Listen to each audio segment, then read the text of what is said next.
Shalom. The final battle to come in the restoration of our people. What will this look like? What should we actually be anticipating? Who will the final battle truly be fought against? Where everybody says the final battle, of course, is going to be fought against the devil or Satan or Lucifer. But the question should be what kind of manifestation will the embodiment of the devil, Satan, Lucifer look like? What is it that, it's most likely it's not going to be anything like, we've seen in the fantasy movies, a big giant red monster with horns and stuff like that. And, demons and stuff like that flying around it. No, these are going to be people. These are going to be ideologies. These are going to be a belief, a union that's going to be formed through all the usual practices that we've come to normalize. Businesses, contracts, a union of nations, if you will.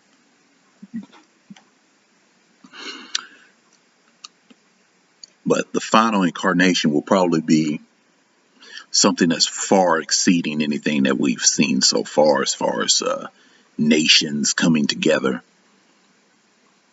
Most of us know that there is an initiative taking place, a final step in a plan that's long been planned out of a one world order, a way to have all the nations of the world be ruled by one government comprised of various people.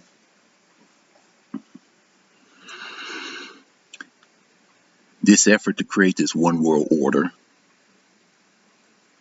that destroys all the boundaries that have been placed between the various nations of mankind, that all traces back to the events at the Tower of Babel.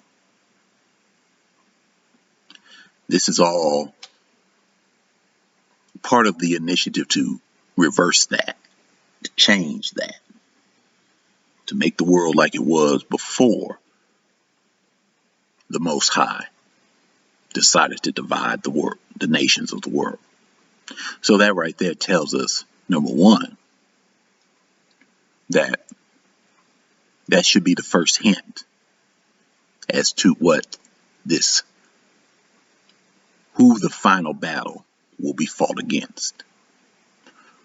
That should be the first hint to tell us what the incarnation of Satan or Lucifer or just the devil will take on this planet.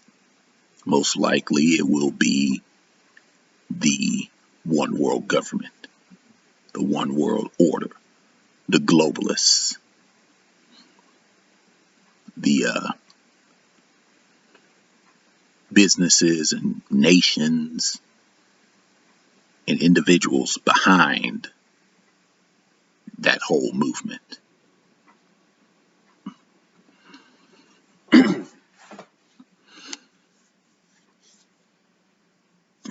Now, there are things happening all over the planet, that is setting this stuff in motion. Here in America, some of the most globalistic, some of the most New World Order-esque narratives and laws are being pushed forward via the left part of our political spectrum. We hear calls from various people on that side of the political spectrum who are saying it's time to abolish certain liberties and freedoms. It's time to rewrite the rules, if you will. Now, stuff like that may not initially be seen as being part of any kind of grand global conspiracy until you start to consider what it is that their ideas would make the country resemble.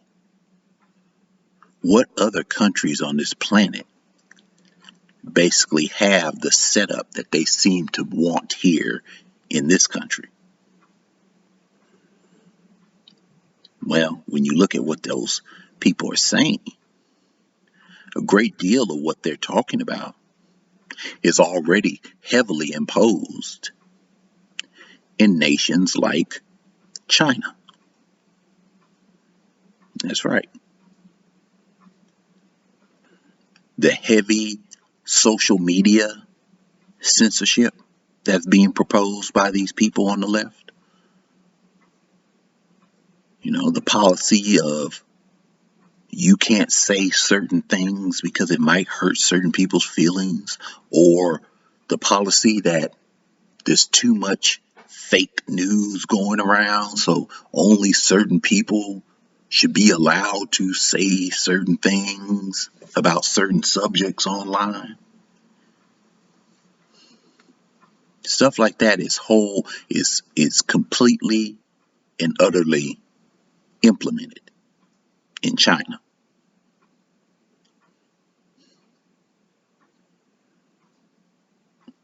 You know, like when it comes to our firearms ownership. You know, the left is very adamant about getting rid of that, our right to do that. And of course, in China, you can't own no guns. So we see various elements on the left trying very hard to convince people that they would be better off basically living in China. But, you know, through making America like China.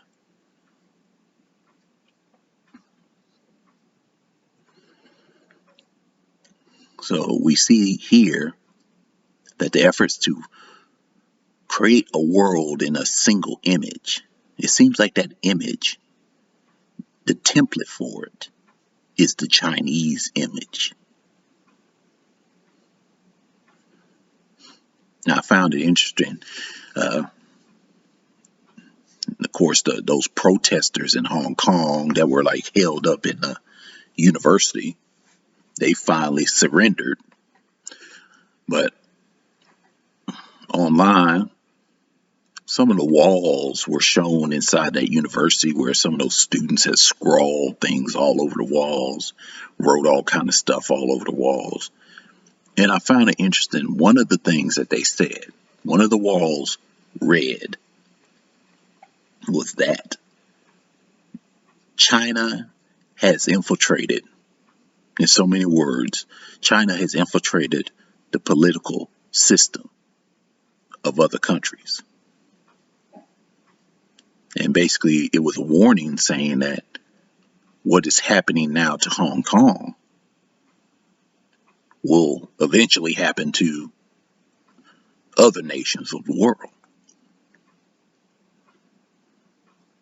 And I think that's a pretty appropriate warning when we look at our own political system and how we quite literally have people in our political system who are advocating for the abandonment of certain rights that have always been the part of America.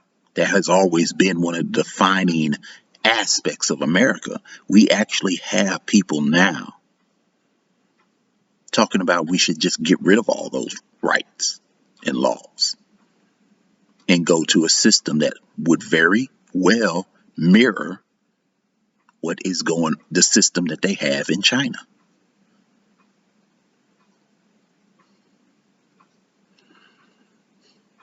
So when we're trying to find out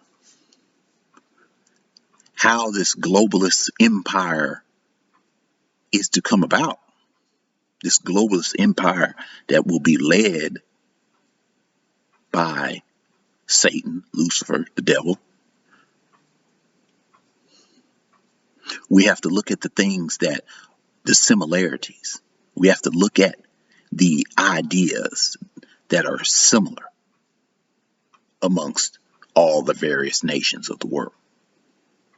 And the one similar idea that we see being pushed around is the idea that is very, very similar to what is going on in China. What is a system that was set up in China seems to be the idea to impose that everywhere.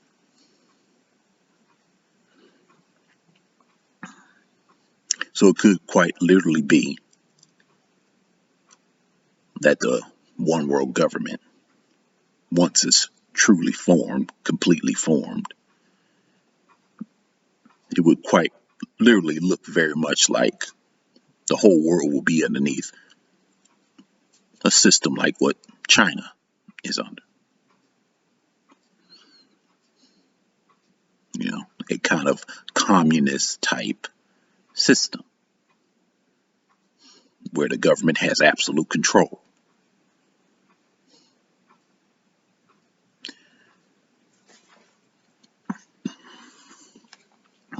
So that's identifying the threat.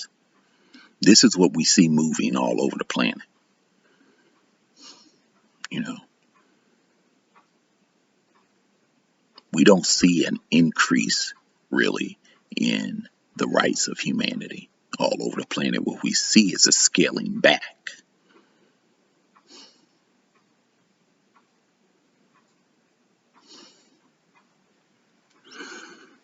And that would factor into the needs required for a globalist one world government. Those rights, certain rights and privileges would have to be scaled back. You know, in order for the propaganda to work like it needs to, people would have to be prevented from saying certain things. And of course, in order to keep people completely dependent on the system, thus unwilling to fight against it, certain methods of independence would have to be revoked, certain rights and privileges, namely your ability to defend yourself. The less that you can adequately defend yourself, the more you have to depend on the system to defend you.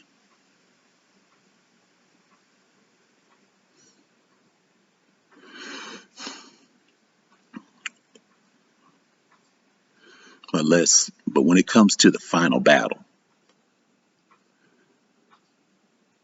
when it comes to the day of Armageddon, a lot of people always look to the book of Revelations and they try to make sense of the various,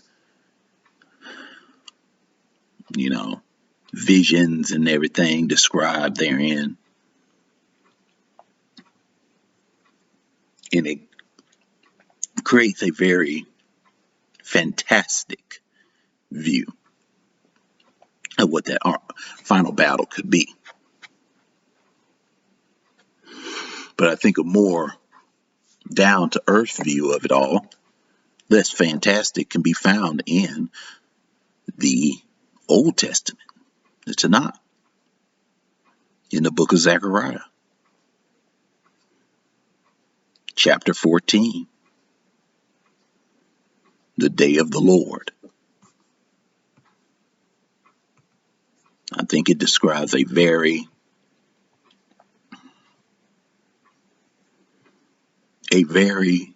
down to earth understanding, of what the final battle would look like.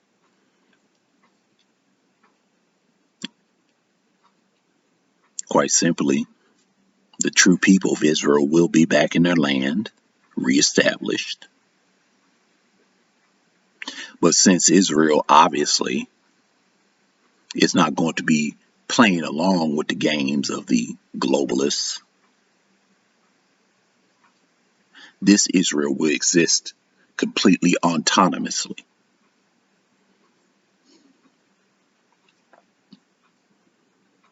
Now, naturally, since the globalists, their whole objective is to take over the entire world,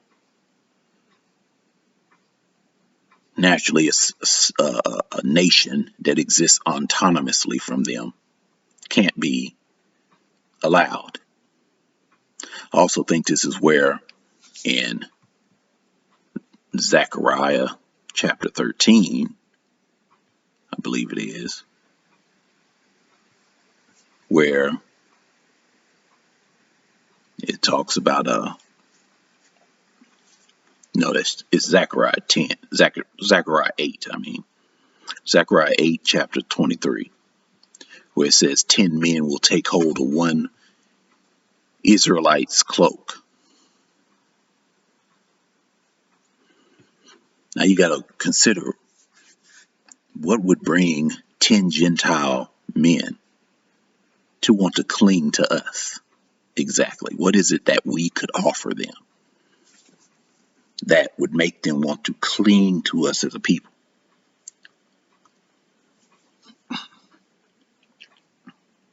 Well, for one, they'll know that the truth is that we are the true descendants of the biblical Israelites. That's the first thing. But the second thing is, I quite frankly believe, will be that they'll be trying to escape the oppressive world of the globalists. They'll be trying to escape the total crackdown on liberties and freedoms that the globalists will be placing on everyone.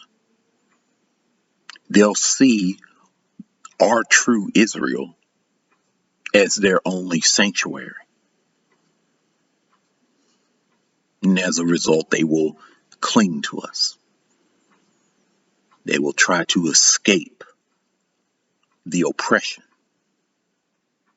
It would probably be very much like how America has been seen over the years by various foreigners who flee to America to try to escape the oppression of their government. Well, this is how the Gentiles and heathens will be towards us in our land. They'll come fleeing to our land in hopes of escaping the oppression of the globalists. So basically, this final battle that's talked about in Zechariah 14, where the Most High says that he will gather all the nations to do battle against Jerusalem. The city will be captured, and many of us will be taken away, but there'll also be those of us who remain. And at that point is when the Most High says that he'll get involved, and there'll be billions dead afterwards. I think that is the true battle of Armageddon. That is the true battle of the end time battle. All the nations of the world brought against the Israelites, the true Israelites, the true Israel. All the nations of the world underneath the banner of the one world government. And something like this couldn't possibly happen underneath the current Israel that we know of, the one where the Ashkenazis and the Sephardi's dwell, we know that there's no way that all the nations of the world would gather to come against that current Israel, because that current Israel pretty much controls all the nations of the world. So we know that this is talking about some other Israel, some other Jerusalem, one that has yet to be established, obviously. It can't be the one that we know of right now, because that Israel is controlling, quite frankly, many of the nations of the world. Also, we don't see the Gentiles flocking to that Israel for sanctuary, claiming that they were lied to, claiming that their fathers told them lies. I mean, that right there is a very damning piece of scripture, if you ask me, in regards to the validity of the Ashkenazis and the Sephardi's. To say that we were lied to would suggest that they're not talking to the current occupants of Israel. It would suggest that they're talking to some other people. To say that our fathers told us lies would suggest that this would not be something that these Gentiles and heathens will be saying to the current occupants of Israel. This is something that they would be saying to someone else, because the current occupants of Israel, everyone has always been told, are the true people of the book. So obviously, they won't be the ones that someone will be saying, we were lied to. No, it has to be someone else that will be saying that our fathers told us lies. It has to be someone else that these Gentiles and heathens will be pleading with, claiming that they just didn't know the truth. So we know that in order for this final battle to come about, a whole lot more has to happen. Number one, the true people of the biblical Israelites have to be identified and accepted. Then they have to be reestablished in their true land. Then the globalists have to achieve their victory of uniting all the nations of the world.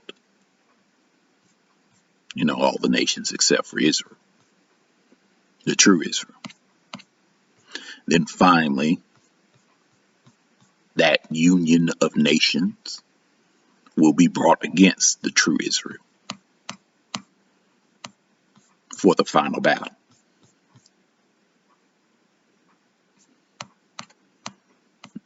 That is how Armageddon, the final battle, will come about.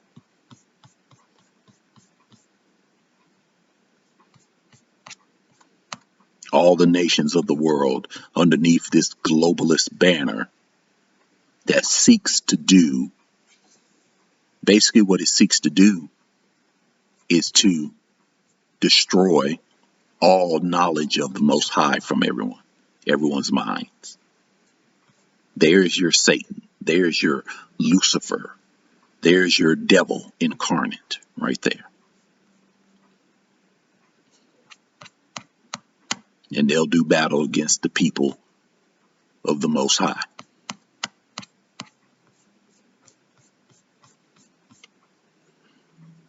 Now that right there is a very realistic way of seeing a final battle play out. instead of the plethora of explanations given by so many people trying to interpret what is said in the Revelations. You know, people just straight up say, oh, the angels are going to come from the heavens, and the earth is going to open up, and the devil's going to come out the earth, and they're all going to do battle, and then there's going to be fire all over the place, and the lake of fire is going, and blah, blah, blah, blah, blah, blah. You know, very cartoon-like, if you ask me. And from what we've seen on this planet so far, things don't seem to function like a cartoon. So, far more realistic take on it. Aside from, you know, things will get kind of, you know, amazing, I'm sure, once the Most High gets involved, like he said he would, to fight against the, you know, the nations of the world that have come against Israel in the book of Zechariah. But up until that point, it'll be very, very feasible, I believe. You know, just a lot of politics, politicking, treaties, deals being signed, government overthrow here and there, you know, things that we've seen before. You know, the earth isn't going to open up, and the devil ain't going to come out and take up a throne and, you know, and say, hey, everybody, you know, you're going to follow me now. No. It's going to be done via the usual channels that we see all this corruption done. All the tricks and deceit, all the lies and deception. It's going to be those usual channels. Now, a question could be like, well, why would they ever reestablish us as a people? I think that's what all this destruction all over the planet that's going on is going to bring about. I think that is the Most High basically telling the leaders of these nations and, you know, the people behind the scenes who truly know what's going on. They know he's real. I think that's his way of maybe getting them to do what they know they have to do, as far as we're concerned, to reestablish us as a people. You know, they trying to hold out, and as they hold out, you know, he's bringing more and more problems on their lands. He's bringing more and more destruction to them. You know, so sooner or later they will capitulate, and we'll get, you know, we'll get our acknowledgement. It'll be official. It won't be no little, oh, it's just those little cults and everything. No, we'll be officially acknowledged as who we are. And then, you know, the wheels of politics will start turning from there. And eventually we'll be reestablished. And they'll do this all because, like I said, he'll be bringing so much destruction on their lands. It'll just be simply an effort to preserve their lives, to keep their lands from being completely destroyed. That's the only reason why they'll do it. So, and, you know, the stuff is popping off everywhere, even in China. You know, they got all kind of stuff going on over there. Plagues, all kind of stuff is breaking off in that land.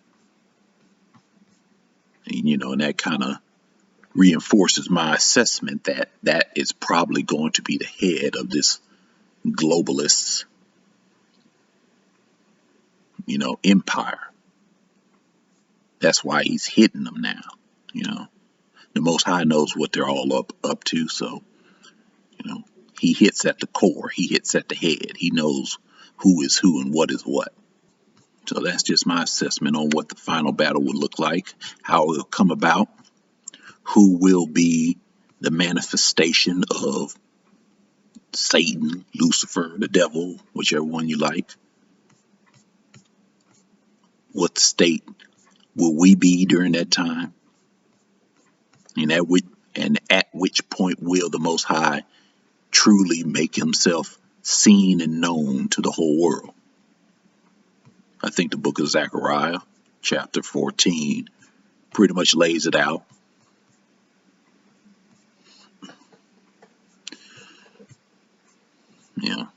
The New Testament and the Revelations, I think all that stuff, the reason why it's designed to confuse you. It's designed to throw you off.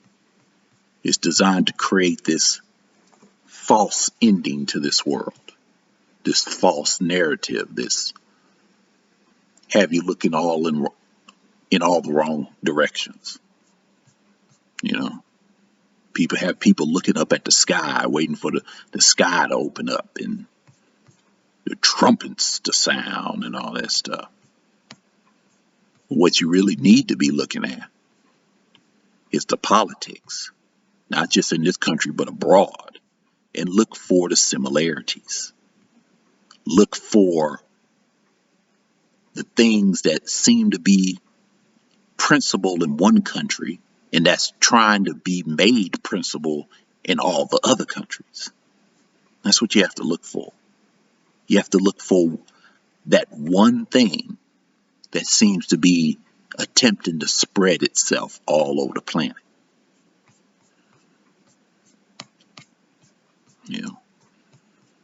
Because this is how these people do things. This is how these worshipers of these false idols, of these fallen gods, or whatever you want to call them, devils in human clothes, or demons, serpents, whatever you want to call them, the way they do things is via playing these games that they've created called politics and business and all that stuff. They play this little game,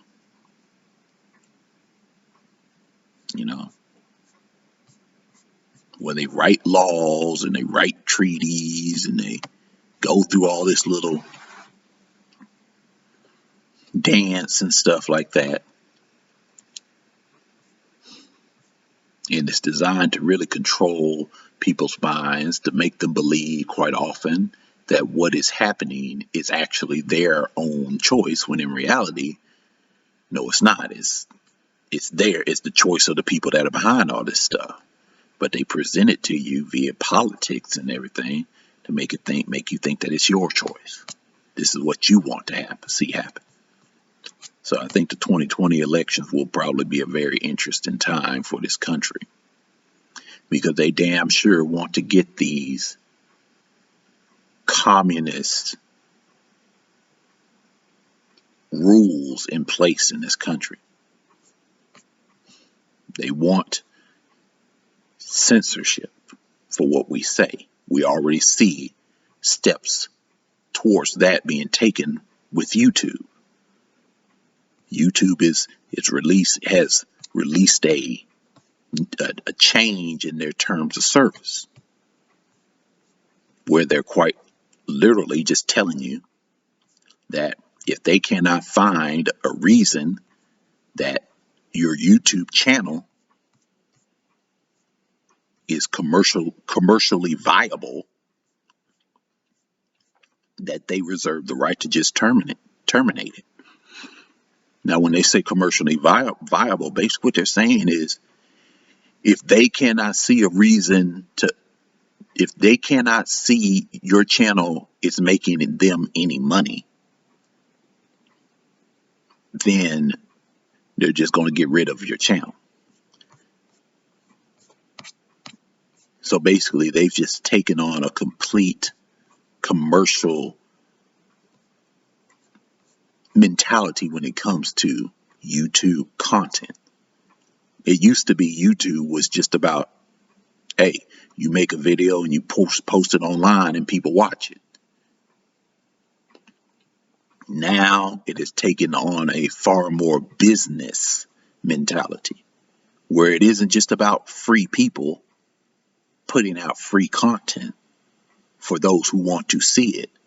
Now it's about, can a business, YouTube, make money off of that free content? And that's, it really, YouTube isn't paying anyone to make this content. These people are taking it upon themselves to make it and just putting it out there. But YouTube is now saying that if your content that you've given to us freely can't make us some money, we gonna delete your channel.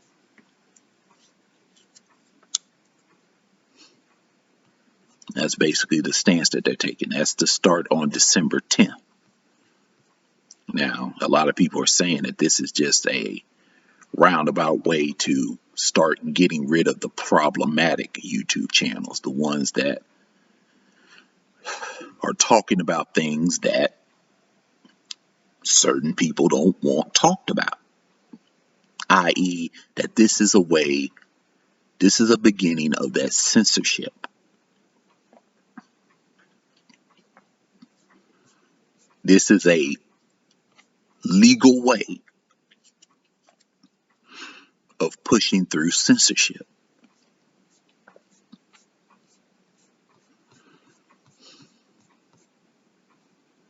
So you have to look at the similarities. They start deleting a lot of channels. A lot of people believing that a lot of the truth channels are going to be deleted. A lot of these alternative news channels are going to be deleted. I personally believe a lot of pro-black channels are going to be deleted. Yisra'elite channels are going to be deleted. And it's all going to be done underneath the premise that those channels are not making YouTube enough money.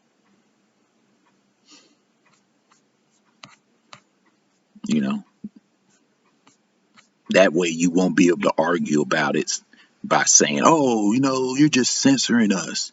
No, they're just going to say, no, you ain't making us no money. So we don't see any reason to keep your channel on our servers, to keep your content on our servers, because we want, you're not making us no money. That's going to be their excuse. But in truth, yes, they're censoring you. And they especially want to censor us because we know who we are. And of course, our enemies have always known who we are. The leaders of our enemies, have known. So, yeah, they're going to be targeting these Israelite channels for sure. Try to put them out of commission. So, like I said, you got to look at the similarities. What similar trait, what similar thing is being pushed around the planet? Censorship. Cutting down on the things that people can say online. And cutting down on the things that people can access online. Like I said, China got that on lockdown. You go into China, there's so much stuff that you cannot get over the internet because they have their system completely on lockdown. And that's one of the main reasons why those people in Hong Kong were protesting, because they see that kind of same level of Chinese censorship coming to Hong Kong. And that's one of their reasons why they were protesting about that. They don't want to be censored, but it's pretty much a lost cause for them. Stop looking to the skies and stop looking at the ground, expecting something to pop up out the ground or something. What we got to look at is how this globalist entity is forming. And we also have to look at the things that the Most High is doing to get our captors to finally acknowledge who we are. Both of these events are going to pick up in pace, in parallel. The efforts to create this globalist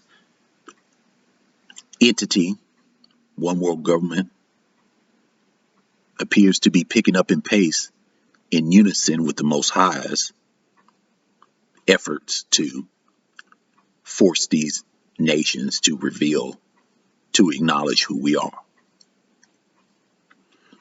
At some point, they are destined to capitulate, and we have to be ready for that.